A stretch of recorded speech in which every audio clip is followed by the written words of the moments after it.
Hey, welcome back to the Nice Guy Show. I'm Phil Torcivia. Please join our show by going to facebook.com/suchanniceguy and enter your comments and questions there for my guests, and be sure to address those sometime in the future. We were just laughing because I found out something during the break that I'm gonna entitle this the Pina Colada Pussy Treatment. So I'll let Kathy explain that to you.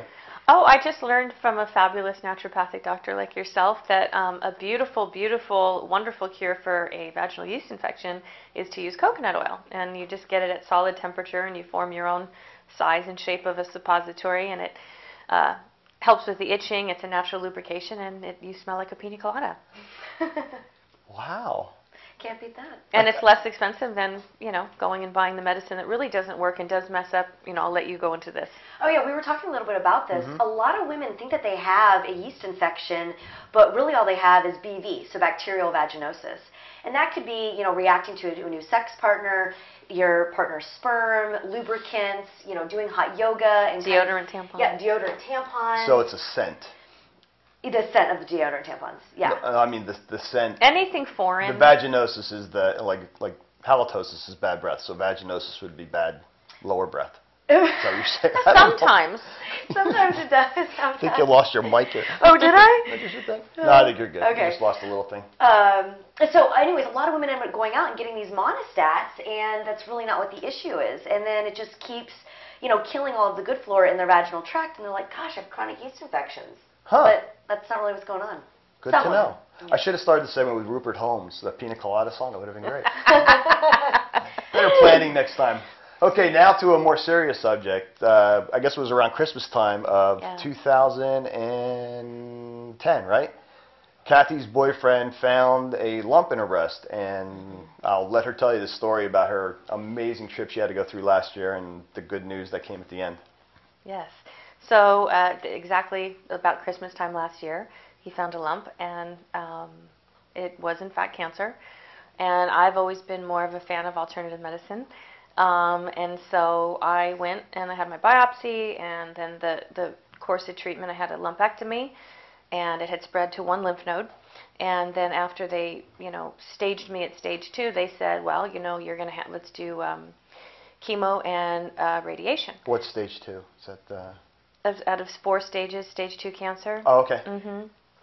And so I denied they recommended chemo, radiation, and tamoxifen, which is a highly, highly toxic estrogen blocker. Is that what it is? Well, yeah, but it also is a highly toxic chemical that helps kill any malignant or bad cells. And good ones probably, right? Oh, yes, definitely. You can't target just the bad ones, so unfortunately you take the good with the bad. And they actually told me that, one of the risks of tamoxifen is that it could cause cancer in your uterus or your ovaries. And I said, well, then what is one to do? And they said, well, you just remove the organs.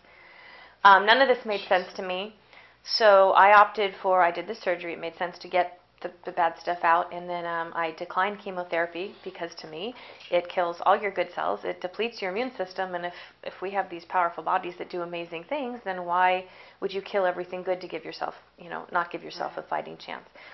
So my form of chemo was IV therapy, which is, a bunch of vitamins and nutrients and amino acids and things that really help the body to fight off free radicals. And so I've been doing that religiously, weekly. I get IV therapy and I have injections. And I take a natural form of tamoxifen, which is called CDG estrogen. CDG estrodem. Estrodem, okay. And it does the same thing as tamoxifen. And so I went back for my mammogram a week ago, and I'm clear. I'm free and clear. That's awesome news. Isn't that great? Yeah. Wow. Yeah. So the tumor, how big was it? They took a lump out the size of an avocado, but what it was a string of pearls of so a tumor this big, a little tumor, little teeny tumors through a string of pearls. And then everyone's, oh my God, it went to your lymph nodes. And to me, and you'll probably validate this, is the one lymph node it went to closest to the breast. It was being a trash collector. It was doing its job. Yeah. Now, had you had mammograms leading up to this? Why all of a sudden did it just show up? I had not had a mammogram since 2000. Oh, okay. But I actually had a thermography, and that's what actually found it. And a lot of people don't know about thermography. Do you want to explain that? Including me. Sure, yeah. So thermography actually just goes for the hot and coldness of the breast tissue. Okay. So mammograms, you actually go in these little plates and they press down on your breasts, and it's kind of a little bit more like an X-ray situation. Right. Whereas thermograms actually just detect the hot and cold nodules of the different breast tissue. And it's actually very popular in Canada. And I don't know why in the United States it hasn't gotten as popular, but I mean, it's very accurate. I mean, it's a great way to test for any sort of malignant cells or bad cells. And it shows changes. It's good for early detection because it shows changes before a mammography would even pick it up. And it's absolutely, there's no violation to the body. There's no radiation. Exactly. So once they did that, they said, ooh, there's a lot of blood and a lot of heat in this area. Definitely follow up with a mammogram and an ultrasound, which in fact did detect the cancer. So the thermography was my first detection. Wow, interesting. Huh. Yeah, people should definitely. It's probably less expensive, I would think, than having a. Insurance usually doesn't cover it. Okay. Mine, I did a whole body thermography, and it was about $400. I believe a breast thermography is about around $200. Wow. I mean, that really isn't that bad. No, it's not. I mean, considering the alternative, I Yeah. mean, if you have something inside you, definitely want to get that taken care of. Right. What was it like actually having the procedure done? Did you? The thermography? No, the actual removal of the. Just it's invasive. It's outpatient? an invasive surgery. It was outpatient. Surgery took about 2.5 hours. Recovery was about a month. And I'm actually going in for reconstruction surgery on February 9th to even out, reduce this breast because they reduced it by 2 or 3 cup sizes due to the size of the tumor. One oncologist recommended a mastectomy, but my surgeon said, no, I can save the breast and be creative about this. So I'm very lucky. You are. Well, and the least you can cut away from the body, I think the better. Do you know what I Yes. mean? Yeah, right. You would want to leave most of your good stuff in there, I would think. Now, when they did the localized radiation, was it painful or what? Horrible. Yeah. You get exhausted, and I had just horrible burns and bubbling, and I'm very sensitive, and so no amount of cream, and nothing really helped. It was very, and it's accumulative, so I got very kind of sick and exhausted as time went on, and it took approximately 2 months to start to feel normal again. Wow. And it was about a 2-month treatment. This isn't the kind of thing that makes your hair fall out, though. Is it the? Any hair around the area, so underarm, where they treated a little bit where the lymph nodes are. So I lost all the hair under my arms, but that was fine. It just was one less arm to shave. Yeah, that's a good symptom, I guess. Wow. Yeah. Jeez. So. And I've actually talked to women who went through my exact same kind of breast cancer, who said if they went back again, they would never have done the chemo. And who said that, and then they started taking the tamoxifen, and it made them so sick, and they did lose their orgasmic ability, and they did experience hair loss, and so many toxic side effects. So I'm feeling very, very good about my decision not to take tamoxifen.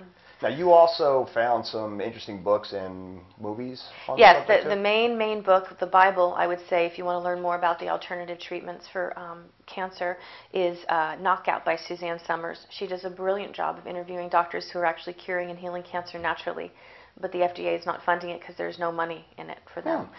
And 2 documentaries on the very same subject about how cancer is a big money-making business is Cut, Poison, and Burn, which is, I think you have a link to it. Yeah, I think I put both the links to everything we're talking about. I should have links on the Nice Guy page. You can find it online. Yeah. And Brzezinski, the movie. And I won't go into great detail, but I highly recommend anybody who has a family member or a friend who's newly diagnosed or going through to really educate yourself on what's out there, because it's pretty barbaric what they're considering to be treatment, in my opinion. This is scary. So what experience do you have with cancer?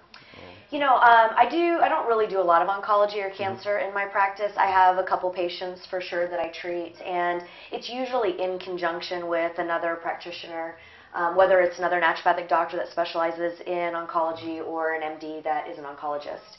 So the aspect that I take is really understanding how your body got there to begin with. And it could be for a plethora of reasons. I mean, it could be, again, you were talking about that etheric space, which is outside of your body. It could be that energetically speaking, you didn't have very good boundaries, so you weren't able to say, okay, no to this energy, or yes to that, or no to this person. It could be due to a trauma that happened when you were 2 years old, that your body wasn't able to release.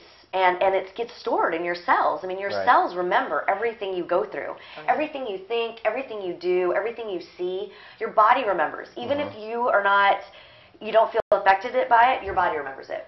So I deal more on that aspect of, mentally, emotionally supporting the patient as they're going through it. Nutraceutically, like with diet and other vitamins and minerals to support the body, support the immune system.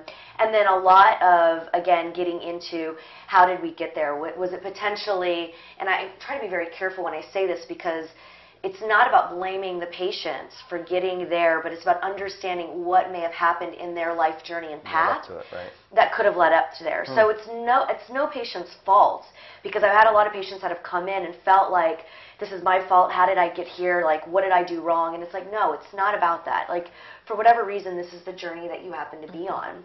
And so it's just about acknowledging, was it lifestyle choices? Was it the food that you were eating? Is it the relationships that you're a part of?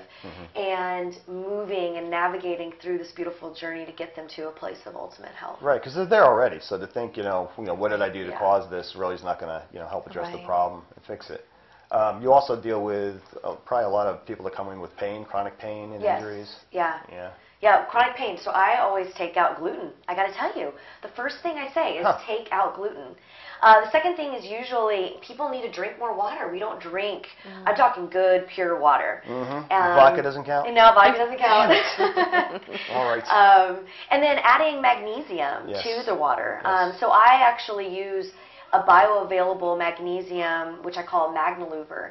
And instead of the magnesium actually getting into your intestinal tract and causing like loose stools, it's a powdered form, and it's magnesium citrate, so it absorbs in. It can help with pain, relaxing the muscle, and bringing more nutrients to the actual muscle. Interesting. Okay, I have to try that next time I get in pain. I'll ask you for a cocktail. Okay. We'll hook it up.